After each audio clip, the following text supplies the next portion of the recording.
अस्सलाम वालेकुम प्यारे दोस्तों, आप देख रहे हैं हमारा चैनल ऑल इंटरटेनमेंट वीडियोस। आपसे गुजारिश है कि आप हमारा चैनल सब्सक्राइब कर लें ताकि नई आने वाली तमाम वीडियोस आप तक पहुंच सकें। आज हम आपको बताएंगे एक्सोल लोशन के बारे में। एक्सोल लोशन जो है वो एक्नीज़ के लिए है। इसको एक्नीज़ पे अप्लाई करते हैं। ये आपके फेस के अंदर से काम करता है।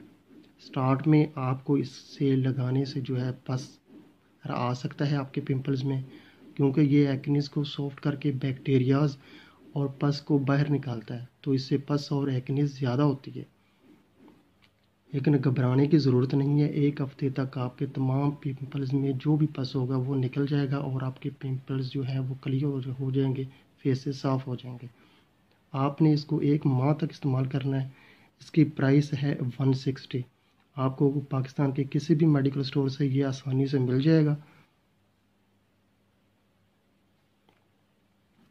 और इसके साथ आपने इस्तेमाल करना है डॉक्सीसाइक्लिन वेब्रामाइसिन कैप्सूल, वो एंटीबायोटिक है। ये देख लें, वेब्रामाइसिन कैप्सूल है। ये 6 रुपए के कैप्सूल मिलता है। आपको किसी भी मेडिकल स्टोर से आसानी मिल जाएंगे। फाइज़र कंपनी के हैं ये। आपने एक कैप्सूल सुबह और एक कैप्सूल शाम को खाने के 20 मिनट बाद इस्तेमाल करना है 1 माह तक। और एक्सोल लोशन जो है वो भी 1 माह तक आपने इस्तेमाल करना है। इससे आपकी तमाम एक्नीज़ जो है वो ख़त्म हो जाएगी। आपका चेहरा बिल्कुल साफ़ हो जाएगा और 1 माह में आपका चेहरा बिल्कुल साफ़ हो जाएगा। ओके, थैंक यू, अल्लाह हाफिज़।